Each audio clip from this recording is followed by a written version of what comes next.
కొన్ని సమస్యలు మన చేతల్లో లేని సమస్యలు కూడా ఉన్నాయి. నేను పార్టీ ఆఫీస్లో ఉన్నా. ఒకరోజు ఒక అమ్మాయి వచ్చింది. వస్తానే కళ్ళు నీళ్లు పెట్టుకుని ఏడవడం మొదలుపెట్టింది. ఏంటమ్మా?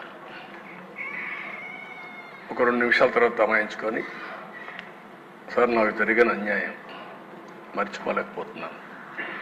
మీరు ఏం చేస్తారో తెలియదు. ఆడబిడ్డలకు రక్షణ ఇచ్చే బాధ్యత మీరు తీసుకోండి.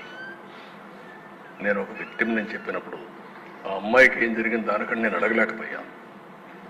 కానీ అలాంటివి తిరిగి మనం కరెక్ట్ చేయలేం. కానీ దుర్మార్గులు సొసైటీలో లేకుండా చేసిన రోజున అలాంటి వారికి అందరికీ రక్షణ వస్తుంది. అదే నా ఆలోచన. నా జీవితంలో రెండో విషయం కూడా మీకు చెప్తున్నాను. పాదయాత్ర చేసేప్పుడు అనకాపల్లికి వచ్చాను. రాత్రి 2 గంటలకు నడుస్తా ఉంటే అనకాపల్లిలో ఒక డీసెంట్ మహిళ ఒక అమ్మాయి వచ్చారు. ఆ అమ్మాయి వచ్చి అడిగింది ఒకటే మాట అడిగింది, సార్ మీరు ఏమి వద్దండి, మాకు రక్షణ ఇవ్వండి. అప్పుడే నిర్భయ కేసు జరిగింది ఢిల్లీలో నిర్భయ కేసు జరిగితే అనకాపల్లిలో ఉండే మహిళ వచ్చి 2 గంటల వరకు మేలుకొని, నేను మేలుకున్నాను సార్ మీకోసం మీరు వస్తున్నారంటే, మళ్ళా నాకు అవకాశం దొరకదు కాబట్టి చెప్పాలి సార్. ఈ దేశంలో మాలాంటి వాళ్ళు కొంచెం అందంగా ఉంటే ముసుగేసుకొని తిరిగే పరిస్థితికి వచ్చాం. అదే మరిగా బయట తిరగలేని పరిస్థితికి వస్తున్నాం. మాకు స్వేచ్ఛ లేదా, కనీసం మాకు రక్షణ ఇవ్వలేరని చెప్పి అడిగినప్పుడు నాకు చాలా బాధ వేసింది. ఇలాంటి సంఘటనలు చాలా ఉన్నాయి.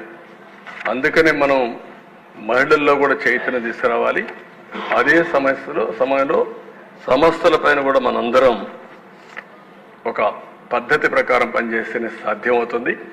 ఇప్పుడే మళ్ళీ ఒకసారి పవన్ కళ్యాణ్ గారు చెప్పినట్టు మీరు గుర్తుపెట్టుకోవాల్సింది, మనందరి మీద ఒక బాధ్యత ఉంది.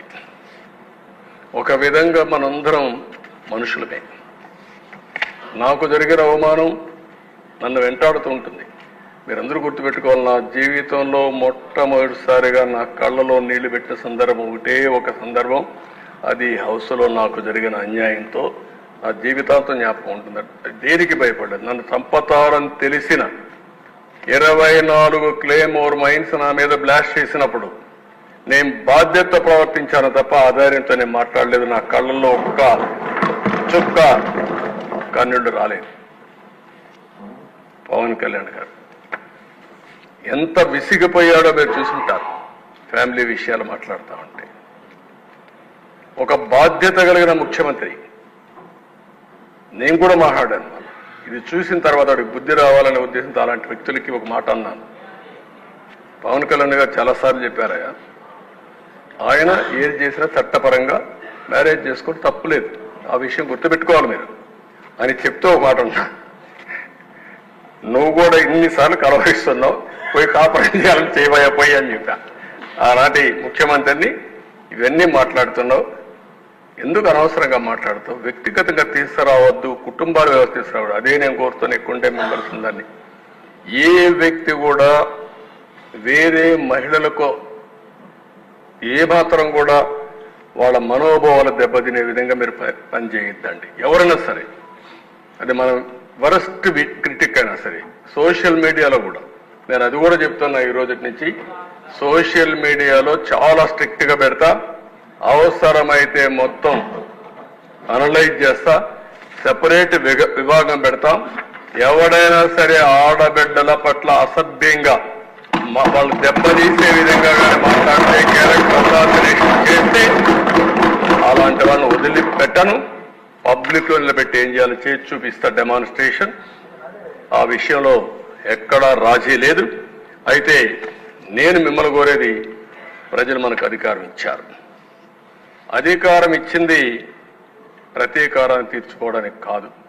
మళ్ళీ చెప్తున్నా, ఎమ్మెల్యేలు అవుతానని మనకు అనిపిస్తుంది.